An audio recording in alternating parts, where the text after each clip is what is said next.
పనితీరు సరిగ్గా లేదు కాదు, అది మన ఇంటర్నల్ మా పార్టీకి సంబంధించినది.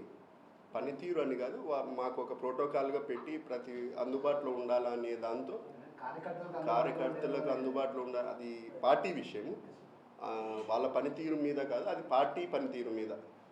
అంటే ప్రజలకు అందుబాటులో ఉండాలి, ఈ డెవలప్మెంట్ విషయంలో కానీ ఉద్యోగాల విషయంలో కానీ పలికేదంతా ఉండాలి. అది ఒక ప్రోటోకాల్గా పెట్టినారు, అది ఇంటర్నల్ ఇష్యూ, పార్టీ ఇష్యూ.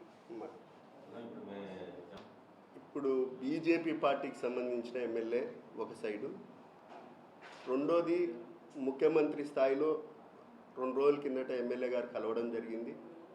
సానుకూలంగా వాళ్ళు మాట్లాడినారనేది కూడా రావడం జరిగింది. సీనియర్గా 4వసారి ఎమ్మెల్యే, మన ముఖ్యమంత్రి వర్యులు 4వసారి ముఖ్యమంత్రిగా ఉండడము, సీనియర్గా ఏ విధంగా ఆయనకి ఇబ్బందులు ఉన్నాయో ఒకసారి కూటమి వాళ్ళ అధ్యక్షుడు ఉన్నారు మాధవ్ గారు, సీఎం గారి దృష్టికి తీసుకొని వెళ్ళారు, సానుకూలంగా స్పందించినారు అనేది 2 రోజులు 3 రోజుల నుంచి అన్అఫిషియల్గా మనకు కూడా తెలుస్తూ ఉంది. నిన్న కూడా ఈనాడు పేపర్లో కూడా రావడం జరిగింది.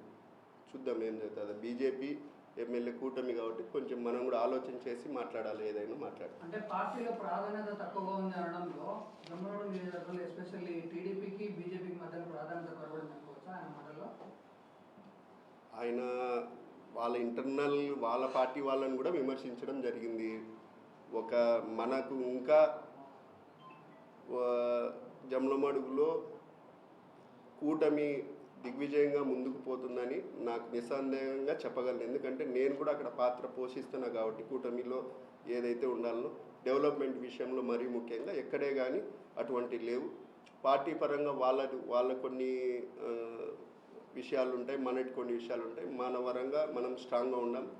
వాళ్ళ కూటమి పరంగా ఇప్పుడు జనసేన కానీ బీజేపీ కానీ కొన్నిసార్లు ఇబ్బందికరమైన పరిస్థితులు ఉంటాయి, కానీ అది చర్చించుకొని కూటమిలో ఉన్న అధ్యక్షులతో మాట్లాడుకొని చేయాల్సిన పనులు ఉన్నాయి.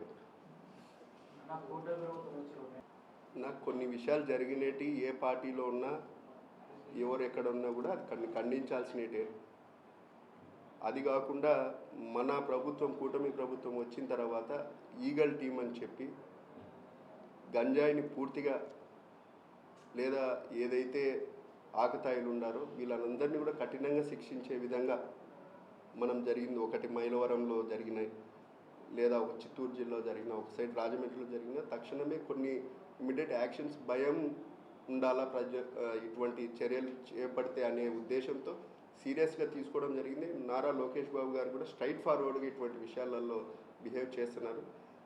కాబట్టి ఇది ఎక్కడ జరిగినా తప్పే, కానీ ఇవి రిపీటెడ్ కాకుండా కౌన్సిలింగ్ స్కూల్ ఏజ్లో నుంచే ఇటువంటి ఏదన్నా చర్యలు తీసుకొని కౌన్సిలింగ్ చేసి డెవలప్మెంట్ యాక్టివిటీస్ మీద చెప్పాలనేది కూడా నారా లోకేష్ బాబు గారు ఒక అవేర్నెస్ క్రియేట్ చేయాలా.